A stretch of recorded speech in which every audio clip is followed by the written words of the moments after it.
ബൈബിളിലൂടെ ഒരു തീർത്ഥാടനം.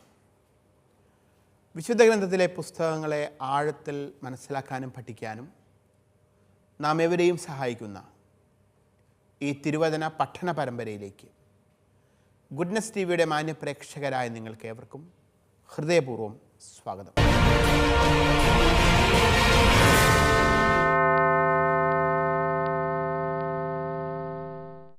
മക്കബായരുടെ ചരിത്രം. ദൈവം മക്കബായരുടെ കാലത്ത് തൻ്റെ ജനത്തിൻ്റെ ജീവിതത്തിൽ രക്ഷാകരമാം വിധം ഇടപെട്ടതിൻ്റെ ചരിത്രം. യൂദാസ് മക്കബേയൂസിൻ്റെയും സഹോദരങ്ങളുടെയും നേതൃത്വത്തിൽ സെലൂസിഡ് സാമ്രാജ്യത്തിനെതിരെ നടത്തിയ ചെറുത്തുനിൽപ്പിൻ്റെ ചരിത്രം. അതാണ് നമ്മളിപ്പോൾ പഠനവിധേയമാക്കിക്കൊണ്ടിരിക്കുന്നത്.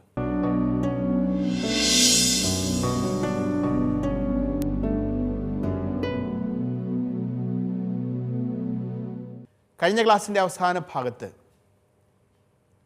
രണ്ട് ശ്രദ്ധേയമായ യുദ്ധവിജയങ്ങൾക്ക് ശേഷം, അതായത് ഗോർജിയാസിനും സൈന്യത്തിനും എതിരെയും ലിസിയാസിനും സൈന്യത്തിനുമെതിരെയും നേടിയ ശ്രദ്ധേയമായ അവിശ്വസനീയമായ യുദ്ധവിജയങ്ങൾക്ക് ശേഷം യൂദാസ് മക്കബേയൂസിൻ്റെ നേതൃത്വത്തിലുള്ള മക്കബായ സൈന്യം ജെറുസലേം കുന്നിലേക്ക് കയറുകയും അവിടെ തകർന്നു കിടന്നിരുന്ന ദൈവമായ കർത്താവിൻ്റെ ദേവാലയം പുതുക്കിപ്പണിയാൻ ശ്രമിക്കുകയും ചെയ്യുന്ന ഭാഗമാണ് നമ്മൾ കണ്ടത്. അവർ ജെറുസലേം ദേവാലയത്തിൻ്റെ ആ അങ്കണത്തിലേക്ക് പ്രവേശിച്ചപ്പോൾ അവർ കരഞ്ഞുപോയി. കാരണം അത്രമാത്രം ദയനീയമായ അവസ്ഥയിലായിരുന്നു ദേവാലയം നിലകൊണ്ടിരുന്നത്. ഒരു കാലത്ത് വലിയ പ്രൗഢിയോടെ നിലനിന്നിരുന്ന ദേവാലയം, സോളമൻ രാജാവിൻ്റെ കാലത്ത് ഇസ്രായേൽ ജനം അതിൻ്റെ മഹത്വത്തിൻ്റെ പൂർണ്ണതയിൽ അവരുടെ ദൈവമായ കർത്താവിന് വേണ്ടി, പ്രപഞ്ച സ്രഷ്ടാവിന് വേണ്ടി നിർമ്മിച്ച ദേവാലയം, ദൈവത്തിൻ്റെ മഹത്വം കൊണ്ട് പ്രഭാപൂരിതമായിരുന്ന ജെറുസലേമിലെ ദേവാലയം ഇന്ന് കാടും മുള്ളും കയറി ഉപേക്ഷിക്കപ്പെട്ട നിലയിൽ കിടക്കുകയാണ്. എത്രയും പെട്ടെന്ന് തന്നെ അവർ അതിൻ്റെ ശുദ്ധീകരണ പ്രവൃത്തികൾ നടത്തി. അന്ത്യോക്യസ് എപ്പിഫാനസ് നാലാമൻ്റെ കാലത്ത് അവിടെ അശുദ്ധമാക്കപ്പെട്ട ബലിപീഠത്തെ അവിടെ നിന്നും എടുത്തുമാറ്റി അതിൻ്റെ കല്ലുകൾ മാറ്റി മറ്റൊരു സ്ഥലത്തേക്കിട്ടു. അവിടെ പുതിയൊരു ബലിപീഠം പണിതു. പുതിയ ആ ബലിപീഠത്തെ അവർ പുനഃപ്രതിഷ്ഠ നടത്തുകയും ചെയ്തു. പിന്നീട് ദേവാലയത്തിൻ്റെ അന്തർഭാഗങ്ങളെല്ലാം അവർക്ക് സാധിക്കും വിധം അവർ ശുദ്ധീകരണ പ്രവർത്തനങ്ങൾ നടത്തി ഭംഗിയാക്കി. അടുത്തതായി അവർ ദേവാലയത്തിൻ്റെ മുൻഭാഗം, പ്രത്യേകിച്ചും ദേവാലയത്തിൻ്റെ മുൻവാതിൽ ഉൾപ്പെടുന്ന ഭാഗം, അത് കുറച്ചുകൂടി സുന്ദരമാക്കുന്നതും ദേവാലയത്തിന് ചുറ്റും മതിലുകൾ നിർമ്മിച്ച് ദേവാലയത്തെ സുരക്ഷിതമാക്കുന്നതുമാണ് നമ്മൾ തുടർന്ന് വായിക്കാനായിട്ട് പോകുന്നത്. മക്കബായരുടെ ഒന്നാം പുസ്തകത്തിൻ്റെ 4-ാം അധ്യായം 55 മുതൽ 61 വരെയുള്ള ഭാഗമാണ് നമ്മളിപ്പോൾ വായിക്കുന്നത്. ഈ അധ്യായത്തിൻ്റെ ഏറ്റവും അവസാനത്തെ ഭാഗമാണത്. ഈ സമയം സാധിക്കുമെങ്കിൽ നിങ്ങളും എൻ്റെ കൂടെ വിശുദ്ധ ഗ്രന്ഥം ഒന്ന് കയ്യിലെടുക്കുക. നമുക്ക് ഒരുമിച്ച് വായിക്കാം. 1 മക്കബായർ 4-ാം അധ്യായം 55 മുതൽ 61 വരെയുള്ള തിരുവചനങ്ങൾ. തങ്ങൾക്ക് വിജയം നേടിത്തന്ന ദൈവത്തെ ജനങ്ങളെല്ലാവരും സാഷ്ടാംഗം വീണ് ആരാധിക്കുകയും സ്തുതിക്കുകയും ചെയ്തു. 8 ദിവസത്തേക്ക് അവർ ബലിപീഠത്തിൻ്റെ പ്രതിഷ്ഠ ആഘോഷിച്ചു. ആഹ്ലാദപൂർവ്വം ദഹനബലികൾ അർപ്പിച്ചു. മോചനത്തിൻ്റെയും സ്തുതിയുടേതുമായ ഒരു ബലിയും അവർ അർപ്പിച്ചു.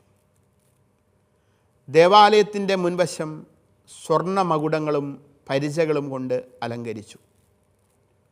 വാതിലുകൾ പുനരുദ്ധരിക്കുകയും പുരോഹിതന്മാരുടെ മുറികൾ നന്നാക്കി അവയ്ക്ക് കതകുകൾ പിടിപ്പിക്കുകയും ചെയ്തു. ജനങ്ങളിൽ ആഹ്ലാദം തിരതല്ലി. വിജാതീയരുടെ പരിഹാസത്തിന് അറുതി വന്നു. ആണ്ടുതോറും കിസ്ലേവ് മാസത്തിൻ്റെ 25-ാം ദിവസം മുതൽ 8 ദിവസത്തേക്ക് ആനന്ദത്തോടും ആഹ്ലാദത്തോടും കൂടെ ബലിപീഠപ്രതിഷ്ഠയുടെ ഓർമ്മ ആചരിക്കണമെന്ന് യൂദാസും സഹോദരന്മാരും ഇസ്രായേൽ സമൂഹവും കൂടി തീരുമാനിച്ചു. വിജാതിയർ വീണ്ടും വന്ന് തകർത്ത് കളയാതിരിക്കത്തക്ക വിധം സിയോൻ മലയുടെ ചുറ്റും ഉയർന്ന മതിലുകളും ബലമേറിയ ഗോപുരങ്ങളും പണിത് അവർ അതിനെ സുരക്ഷിതമാക്കി. അവൻ ഒരു കാവൽ സൈന്യത്തെ നിയോഗിച്ചു. ഇദുമയായുടെ ആക്രമണത്തിൽ നിന്ന് രക്ഷ നേടാൻ ജനങ്ങൾക്ക് ഒരു ശക്തിദുർഗമായി ബേത്സൂറിനെ കോട്ടകളാൽ ബലപ്പെടുത്തുകയും ചെയ്തു. 2 കാര്യങ്ങളാണ് ഇവിടെ സംഭവിക്കുന്നത്. ദേവാലയത്തെ കുറച്ചുകൂടി സുന്ദരമാക്കുന്നു, ദേവാലയത്തെയും ജെറുസലേമിനെയും സുരക്ഷിതമാക്കുന്നു. മക്കബായ വിപ്ലവത്തിൻ്റെ അനന്തരഫലമായി ജെറുസലേം ദേവാലയം പുനരുദ്ധരിക്കപ്പെട്ടു, പുനഃപ്രതിഷ്ഠിക്കപ്പെട്ടു. അശുദ്ധമായ ബലിപീഠം മാറ്റി പുതിയ ബലിപീഠം പണിത് പുതിയ ബലിപീഠവും പുനഃപ്രതിഷ്ഠിക്കപ്പെടുകയാണ്.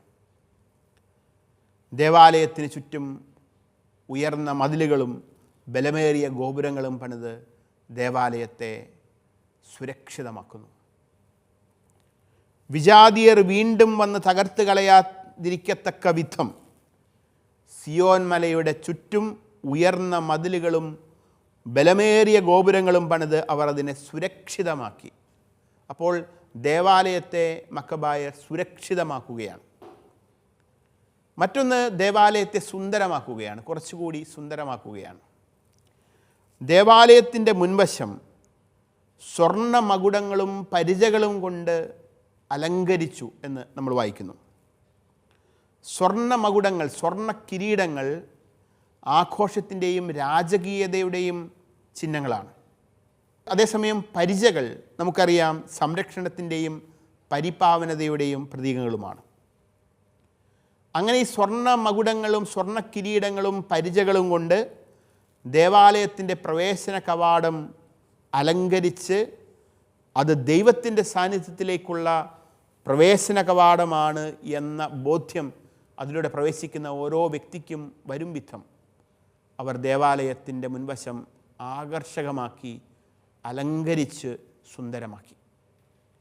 ഒരേ സമയം ദേവാലയത്തെ അവർ സുരക്ഷിതമാക്കുകയും സുന്ദരമാക്കുകയും ചെയ്തു. അതോടൊപ്പം തന്നെ ഈ പ്രക്രിയയുടെ ഭാഗമായി ഉണ്ടാകുന്ന മറ്റൊന്ന് ഒരു ഉത്സവമാണ്.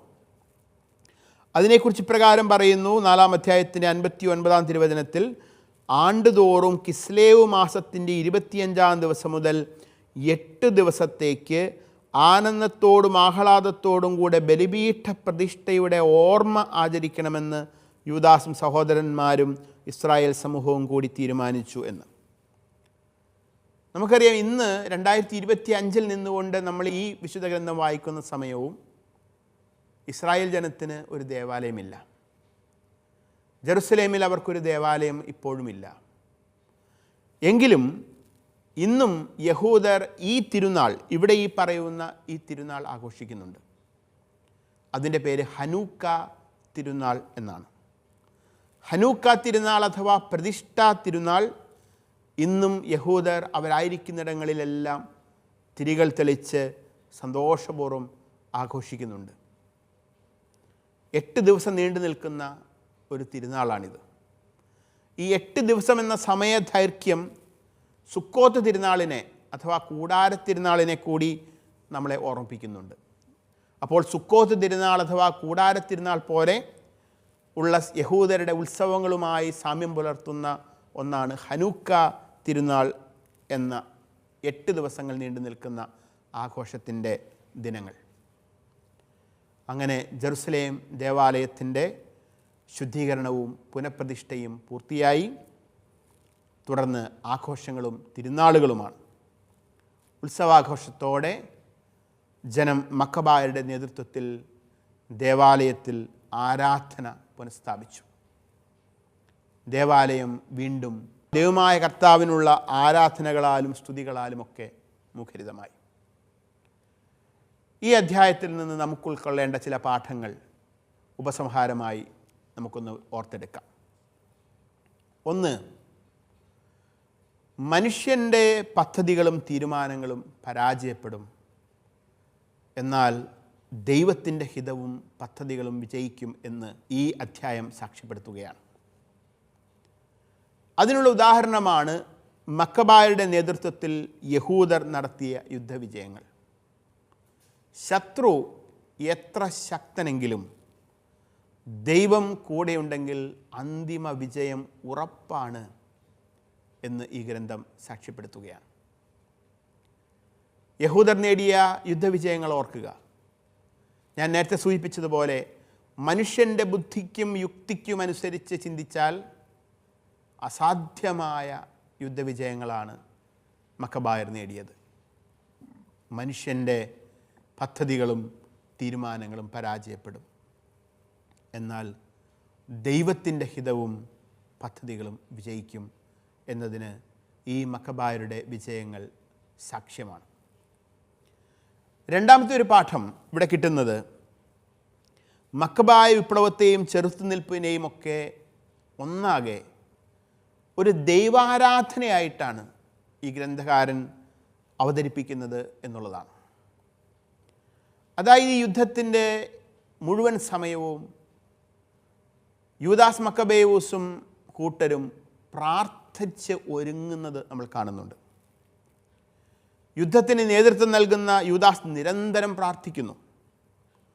യുദ്ധത്തിന് ഒരുക്കമായി അനുതാപ ശുശ്രൂഷ, ഗ്രന്ഥപാരായണം, നിയമഗ്രന്ഥപാരായണം, യുദ്ധത്തിന് ഒരുക്കമായി ഉപവാസം, സഹായാഭ്യർത്ഥന, വിശ്വാസ പ്രഖ്യാപനം തുടങ്ങിയ പ്രാർത്ഥനകൾ തന്നെ നടത്തി ദൈവത്തിൽ ആശ്രയം വെച്ച് ദൈവത്തോട് ചേർന്ന് നിന്നുകൊണ്ടാണ് യുദ്ധത്തിന് അവർ ഒരുക്കം നടത്തുന്നത്. അവസാനം യുദ്ധത്തിൻ്റെ അത്ഭുതകരമായ വിജയത്തിനൊടുവിൽ സ്തോത്രഗീതം ആലപിച്ച്, പ്രകീർത്തനഗാനങ്ങൾ ആലപിച്ചുകൊണ്ട് ദൈവത്തിന് നന്ദി പറയുന്നത് നമ്മൾ കാണുന്നുണ്ട്. അപ്പോൾ ഇത്തരത്തിൽ ഒരു ദൈവാരാധന പോലെയാണ്, ദൈവത്തോട് ചേർന്ന് നിന്നുകൊണ്ടാണ് മക്കബായർ ഈ ചെറുത്തുനിൽപ്പുകളെല്ലാം നടത്തിയത് എന്ന് നമുക്ക് ഓർക്കാം. ജീവിതത്തിൽ പ്രതിസന്ധികൾ കടന്നു വരുമ്പോൾ ദൈവാരാധനയിൽ ആശ്രയിച്ചുകൊണ്ട്, ദൈവത്തോട് ചേർന്ന് നിന്നുകൊണ്ട് പ്രതിസന്ധികളെ നേരിടുന്നവർക്ക് വിജയമുണ്ടാകും എന്ന് ഈ പുസ്തകം, പ്രത്യേകിച്ചും ഈ അധ്യായം നമ്മളെ ഓർമ്മിപ്പിക്കുകയാണ്. അതോടൊപ്പം അവരുടെ ബലിപീഠത്തിൻ്റെ പുനഃപ്രതിഷ്ഠയുമായി ബന്ധപ്പെട്ട ഒരു പാഠം കൂടി നമുക്ക് ഈ വചനഭാഗം നൽകുന്നുണ്ട്. അശുദ്ധമാക്കപ്പെട്ട ബലിപീഠം നീക്കം ചെയ്യപ്പെട്ടത് ആരാധനയിലും അനുഷ്ഠാനങ്ങളിലും ചില പൊളിച്ചു മാറ്റലുകളും പുനർനിർമ്മാണങ്ങളിലും ആവശ്യമെങ്കിൽ അത് ചെയ്യണം എന്ന് സൂചിപ്പിക്കുകയാണ്. അതായത് അശുദ്ധമായൊരു ബലിപീഠത്തെ അവർ അവിടെ നിന്ന് പൊളിച്ചു മാറ്റുകയാണ്. അനുഷ്ഠാനങ്ങളിലും ആരാധനകളിലുമൊക്കെ ചില കാലാനുസൃതമായ മാറ്റങ്ങൾ അനിവാര്യമെങ്കിൽ ഉണ്ടാകേണ്ടതുണ്ട്. എന്നാൽ വിശ്വാസത്തിൻ്റെ പരമ്പരാഗത രൂപങ്ങളെ, അതായത് പഴയ ബലിപീഠത്തിൻ്റെ മാതൃകയെ ബഹുമാനിക്കുകയും അതേസമയം കാലോചിതമായി അത്യാവശ്യ മാറ്റങ്ങൾ വരുത്തി പുതിയ ബലിപീഠം നിർമ്മിച്ച് വിശ്വാസത്തെ സജീവമാക്കുകയും ചെയ്യണം എന്ന ചരിത്രപാഠം കൂടി ഈ അധ്യായം നൽകുന്നു. കാലഹരണപ്പെട്ട പഴയ ആചാരാനുഷ്ഠാനങ്ങളെ ബന്ധിപ്പിച്ചുകൊണ്ട് മാത്രം വിശ്വാസത്തെ സജീവമായി നിലനിർത്താൻ സാധിക്കണമെന്നില്ല. അതിനാൽ പരമ്പരാഗത രൂപങ്ങളെ, പാരമ്പര്യത്തെ ബഹുമാനിച്ചുകൊണ്ട്, ആദരിച്ചുകൊണ്ട്, സൂക്ഷിച്ചുകൊണ്ട് തന്നെ ആവശ്യമായ കാലാനുസൃതമായ വിശ്വാസത്തെ സജീവമാക്കുന്നതിന് സമകാലിക സമൂഹത്തിൽ ആവശ്യമായ ചില മാറ്റങ്ങൾ വരുത്താൻ ഈ മക്കബായ തയ്യാറായതുപോലെ തയ്യാറാകുമ്പോഴാണ് വിശ്വാസം സജീവമാകുന്നത് എന്ന പാഠവും ഈ അധ്യായം നമുക്ക് നൽകുന്നുണ്ട്. അടുത്തതായി നമുക്ക് മക്കബായരുടെ ഒന്നാം പുസ്തകത്തിൻ്റെ 5-ാം അധ്യായത്തിലേക്ക് കടക്കാം. അവിടെ വീണ്ടും നമ്മൾ കാണുന്നത് യൂദാസ് മക്കബേയൂസിൻ്റെ മറ്റു ചില ഏറ്റുമുട്ടലുകളും യുദ്ധവിജയങ്ങളും ഒക്കെ തന്നെയാണ്. ഈ അധ്യായത്തിൻ്റെ ആമുഖമായ ചില കാര്യങ്ങൾ പറയാൻ ആഗ്രഹിക്കുന്നു.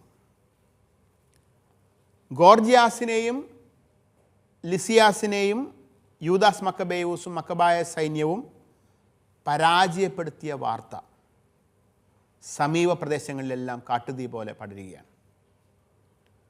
ഇത് കേട്ട ചുറ്റുമുള്ള ദേശക്കാരിലെല്ലാം ഭയമുണ്ടായി.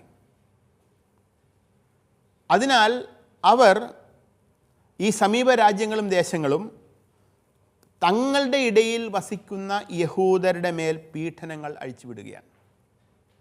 അതായത് ഒരു ഭാഗത്ത് യൂദാസ് മക്കബേയൂസിൻ്റെയും മക്കബായ സൈന്യത്തിൻ്റെയും നേതൃത്വത്തിൽ യഹൂദർക്ക് വിജയമുണ്ടായപ്പോൾ യഹൂദരുടെ വിജയങ്ങളിലും മുന്നേറ്റങ്ങളിലും പരിഭ്രാന്തരായി അസൂയ പൂണ്ട് ഭയവിഹ്വലരായ സമീപ രാജ്യങ്ങളിലെ ദേശങ്ങളിലെ ആളുകൾ അവരുടെ ഇടയിൽ ജീവിച്ചിരുന്ന യഹൂദരെ പീഡിപ്പിക്കാനായിട്ട് ആരംഭിക്കുന്നു. പലതരത്തിലുള്ള പീഡനങ്ങളിലൂടെ ആ പാവപ്പെട്ട യഹൂദർ കടന്നു പോകേണ്ടതായിട്ട് വരുന്നു. അങ്ങനെ വന്നപ്പോൾ സ്വന്തം ജനം യഹൂദർ പീഡനമനുഭവിച്ച ഇടങ്ങളിൽ എല്ലാം മക്കബായർ കടന്നു ചെന്ന് പീഡനമനുഭവിച്ചവർക്ക് സഹായഹസ്തമരുളുന്ന കഥയാണ് ഈ അധ്യായത്തിൻ്റെ ആദ്യ ഭാഗത്ത് നമ്മൾ കാണുന്നത്. യൂദാസ് മക്കബേയൂസിൻ്റെ യുദ്ധതന്ത്രങ്ങൾ വിജയം കണ്ടപ്പോൾ വിവിധയിടങ്ങളിൽ പീഡനമനുഭവിച്ചിരുന്ന യഹൂദർ തങ്ങളുടെ രക്ഷകനെ യൂദാസ് മക്കബേയൂസിൽ കണ്ടെത്തുകയാണ്. ഗലീലി പ്രദേശത്ത് നിന്നും ഗിലെയാദ് ദേശങ്ങളിൽ നിന്നും ഉള്ള യഹൂദർ തങ്ങളുടെ സഹനത്തിൻ്റെ കഥകൾ യൂദാസ് മക്കബേയൂസിനെ അറിയിക്കുന്നതിന് ദൂതന്മാരെ പറഞ്ഞയക്കുന്നു.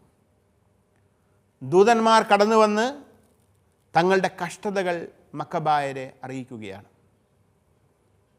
അങ്ങനെ തങ്ങളുടെ അടുത്തേക്ക് വന്ന യഹൂദരെ അവരുടെ കഷ്ടതകളെ മനസ്സിലാക്കി രക്ഷിക്കുന്നതിന് വേണ്ടി യൂദാസ് മക്കബേയൂസിൻ്റെ നേതൃത്വത്തിൽ ശ്രമം നടക്കുന്നു. അങ്ങനെ അവർ വിമോചിതരാകുന്നു. നമുക്ക് ഈ അധ്യായത്തിൻ്റെ ഉള്ളടക്കം ഒന്ന് പരിശോധിക്കാം. അതിനുശേഷം ഈ അധ്യായം വായിച്ച് വിശദീകരിക്കാം. 5-ാം അധ്യായത്തിൻ്റെ 1 മുതൽ 8 വരെയുള്ള തിരുവചനങ്ങളിൽ ഏദോമ്യർക്കും അമ്മോന്യർക്കും മേൽ യൂദാസ് മക്കബേയൂസും മക്കബായ സൈന്യവും നേടുന്ന വിജയത്തെക്കുറിച്ചാണ് സൂചിപ്പിക്കുന്നത്.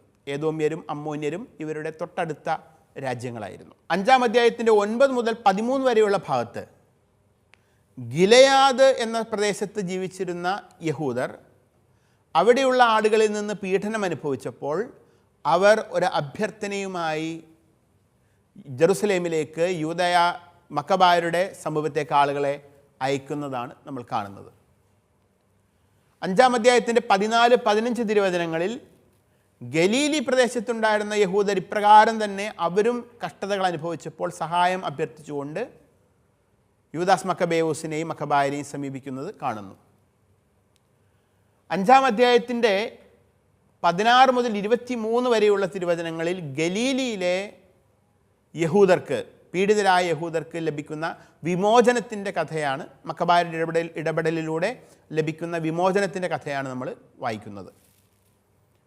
5-ാം അധ്യായത്തിൻ്റെ 24 മുതൽ 54 വരെയുള്ള ദീർഘമായ വചനഭാഗത്താണ് ഗിലെയാദ് പ്രദേശത്തെ യഹൂദരുടെ വിമോചനം എപ്രകാരമാണ് സാധ്യമായത് എന്ന കഥ നമ്മൾ വായിക്കുന്നത്. അവിടെ തന്നെ 5-ാം അധ്യായത്തിൻ്റെ 24 മുതൽ 27 വരെയുള്ള തിരുവചനങ്ങളിൽ ഇതിനുവേണ്ടി നടത്തുന്ന തന്ത്രപരമായ ആസൂത്രണത്തെക്കുറിച്ച്, 28 മുതൽ 34 വരെയുള്ള തിരുവചനങ്ങളിൽ ഇവരുടെ സൈനിക ശേഷിയെക്കുറിച്ചും പ്രാർത്ഥനയോടുള്ള ഒരുക്കത്തെക്കുറിച്ചും, 35 മുതൽ 44 വരെയുള്ള തിരുവചനങ്ങളിൽ ഗിലെയാദിൽ ഇവർ നേടിയ ചില പ്രാഥമിക വിജയങ്ങളെക്കുറിച്ചും, ഒടുവിൽ 45 മുതൽ 54 വരെയുള്ള തിരുവചനങ്ങളിൽ ഗിലെയാദിൽ നേടുന്ന ആധികാരികമായ യുദ്ധവിജയത്തെക്കുറിച്ചും സൂചിപ്പിച്ചിരിക്കുകയാണ്. ഏറ്റവും അവസാനം മക്കബായരുടെ പുസ്തകത്തിൻ്റെ 5-ാം അധ്യായത്തിൻ്റെ 55 മുതൽ 68 വരെയുള്ള തിരുവചനങ്ങളിൽ ഒരു അവിവേകിയായ ഒരു വ്യക്തിയുടെ ഇടപെടലും അവിവേകത്തിനും അഹങ്കാരത്തിനും കിട്ടുന്ന ഒരു തിരിച്ചടി, ഒരു പരാജയവും നമ്മൾ കാണുന്നുണ്ട്. നമുക്ക് ഈ പുസ്തകം ഈ അധ്യായം വായിച്ചുകൊണ്ട് തന്നെ കൂടുതൽ വിശദാംശങ്ങളിലേക്ക് കടക്കാം. 1 മക്കബായർ 5-ാം അധ്യായം 1 മുതൽ 8 വരെയുള്ള തിരുവചനങ്ങൾ നമുക്കിപ്പോൾ വായിക്കാം. ബലിപീഠം പണിതെന്നും വിശുദ്ധ സ്ഥലം പുനഃപ്രതിഷ്ഠിച്ചെന്നും അറിഞ്ഞപ്പോൾ ചുറ്റുമുള്ള വിജാതീയർ അത്യധികം കുപിതരായി. തങ്ങളുടെ ഇടയിൽ വസിച്ചിരുന്ന യാക്കോബ് വംശജരെ നശിപ്പിക്കാൻ അവർ ഉറച്ചു. ജനത്തെ വധിക്കാനും നശിപ്പിക്കാനും തുടങ്ങി. ഇദുമയായിലുള്ള ഏസാവിൻ്റെ മക്കളെ യൂദാസ് അക്രബത്രേനയിൽ വെച്ച് ആക്രമിച്ചു. കാരണം അവൻ ഇസ്രായേലിനെ ആക്രമിക്കാൻ തക്കം നോക്കി കഴിയുകയായിരുന്നു. അവൻ അവർക്ക് കനത്ത ആഘാതം ഏൽപ്പിച്ചു. അവരെ അപമാനിതരാക്കുകയും കൊള്ളയടിക്കുകയും ചെയ്തു. തൻ്റെ ജനത്തിന് കെണിയൊരുക്കുകയും പെരുവഴികളിൽ അവർക്കെതിരെ ഒളിപ്പോര് നടത്തുകയും ചെയ്തിരുന്ന ബയാൻ സന്തതികളുടെ ദുഷ്ടതയും യൂദാസ് ഓർമ്മിച്ചു. അവൻ അവരെ അവരുടെ ഗോപുരങ്ങളിൽ അടച്ചു. അവരെ നിശേഷം നശിപ്പിക്കണമെന്ന് ഉറപ്പിച്ചുകൊണ്ട് അവൻ അവർക്കെതിരെ പാളയമടിച്ചു. ഗോപുരങ്ങളെയും അവയിലുണ്ടായിരുന്നവരെയും അഗ്നിക്കിരയാക്കി. പിന്നീട് അവൻ അമ്മോന്യർക്കെതിരെ തിരിഞ്ഞു. തിമോത്തയോസിൻ്റെ നേതൃത്വത്തിൽ പ്രബലമായ ഒരു സൈന്യത്തെയും വളരെയധികം ആളുകളെയും അവിടെ അവന് നേരിടേണ്ടി വന്നു. ഒട്ടേറെ യുദ്ധങ്ങൾ ചെയ്ത് അവൻ അവരെ നിശേഷം പരാജയപ്പെടുത്തി.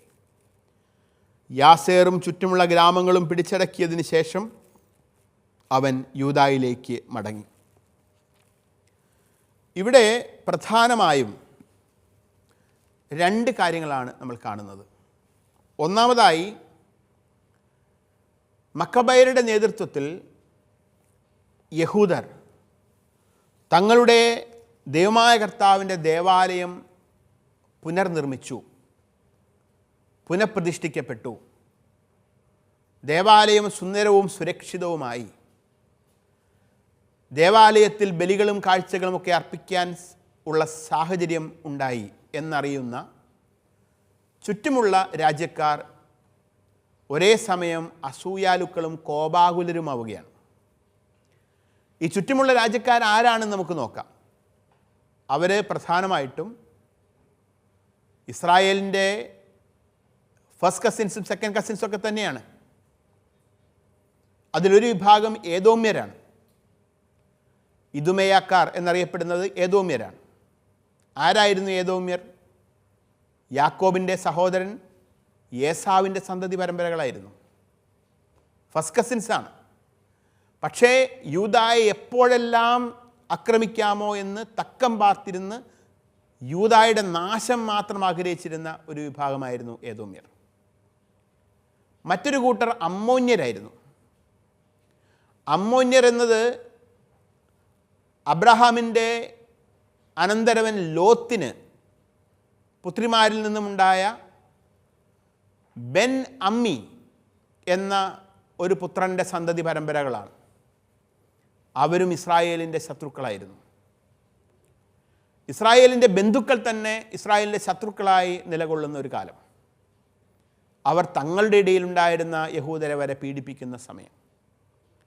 അതിനാൽ അവർക്കെതിരെ ചില യുദ്ധങ്ങൾ നടത്തി വിജയം നേടേണ്ടത് അനിവാര്യമായിരുന്നു. രണ്ടാമതായി നമ്മൾ ഈ വചനത്തിൽ കാണുന്നത് ഈ അമ്മോന്യർക്കും ഏദോംകാർക്കും ഇദുമയക്കാർക്കുമൊക്കെ എതിരെ യൂദാസ് മക്കബേയൂസിൻ്റെ നേതൃത്വത്തിൽ നടത്തിയ യുദ്ധങ്ങളും അവയുടെ വിജയങ്ങളുമാണ്. അപ്പോൾ യഹൂദരെ പീഡിപ്പിക്കുന്നതിൽ മുൻനിരയിൽ നിന്ന ഇദുമയക്കാർ, യാക്കോബിൻ്റെ സഹോദരൻ ഏസാവിൻ്റെ സന്തതി പരമ്പരകൾ. അതോടൊപ്പം തന്നെ അമ്മോന്യർ. ഇവരെ ഒരു യുദ്ധത്തിലൂടെ യൂദാസ് മക്കബേയൂസും മക്കബേയ സൈന്യവും പരാജയപ്പെടുത്തുന്നു. ലോത്തിന് പുത്രിയിൽ നിന്ന് ജനിച്ച ബെൻ അമ്മിയുടെ പിന്മുറക്കാരായ അമ്മോന്യരെയും അവരുടെ നേതാവായിരുന്ന തിമോത്തയോസ് എന്ന അക്കാലത്തെ തിമോത്തയോസ് എന്ന വ്യക്തിയെയും യുദ്ധത്തിൽ യൂദാസ് മക്കബേയൂസ് പരാജയപ്പെടുത്തുകയാണ്. യൂദാസ് മക്കബേയൂസിൻ്റെ നേതൃത്വത്തിൽ മക്കവായർ അമ്മോന്യരുടെ ഏതാനും നഗരങ്ങൾ കൂടെ കീഴടക്കുന്നു.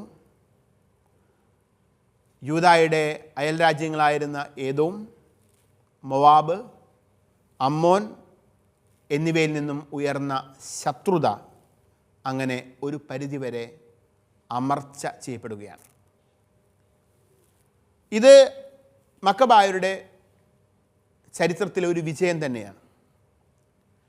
കാരണം ഇസ്രായേലിൻ്റെ ചരിത്രം നമ്മൾ പരിശോധിക്കുമ്പോൾ യഹൂദർക്ക് ഒരു ദേവാലയം ഉണ്ടാകുന്നതിൽ യഹൂദരുടെ ദേവാലയത്തിൽ ബലികർമ്മങ്ങൾ നടക്കുന്നതിൽ കോപാകുലരാകുന്ന അയൽപ്പക്ക രാജ്യങ്ങളെയാണ് അക്കാലത്തും ഇക്കാലത്തും നമ്മൾ കാണുന്നത് എന്ന് ഓർക്കണം. ഇന്നും യഹൂദന് അവരുടെ വിശുദ്ധ നഗരമായ ജെറുസലേമിൽ ഒരു ദേവാലയമില്ല. ഇന്നും ജെറുസലേമിൽ യഹൂദൻ ഒരു ദേവാലയം പണിതവിടെ ആരാധന നടത്തുന്നത് തടയാനായി ചുറ്റുമുള്ള രാജ്യങ്ങൾ ശ്രമിച്ചുകൊണ്ടിരിക്കുന്ന കാര്യം നമുക്കറിയാം. ഒരുപക്ഷെ ചരിത്രത്തിൻ്റെ തനിയാവർത്തനമാണ് കാലാകാലങ്ങളിലൂടെ നടന്നുകൊണ്ടിരിക്കുന്നത്. അടുത്തതായി തങ്ങളുടെ സ്വന്തം ചോര യഹൂദർ പീഡിപ്പിക്കപ്പെടുന്ന ഇടങ്ങളിലേക്ക് അവരെ രക്ഷിക്കാനായി മക്കബായർ കടന്നു ചെല്ലുന്ന സാഹസികമായ സംഭവങ്ങളാണ് നമ്മൾ ഇനി വായിക്കാൻ പോകുന്നത്. അത് അടുത്ത ക്ലാസ്സിൽ വിശദീകരിക്കാം.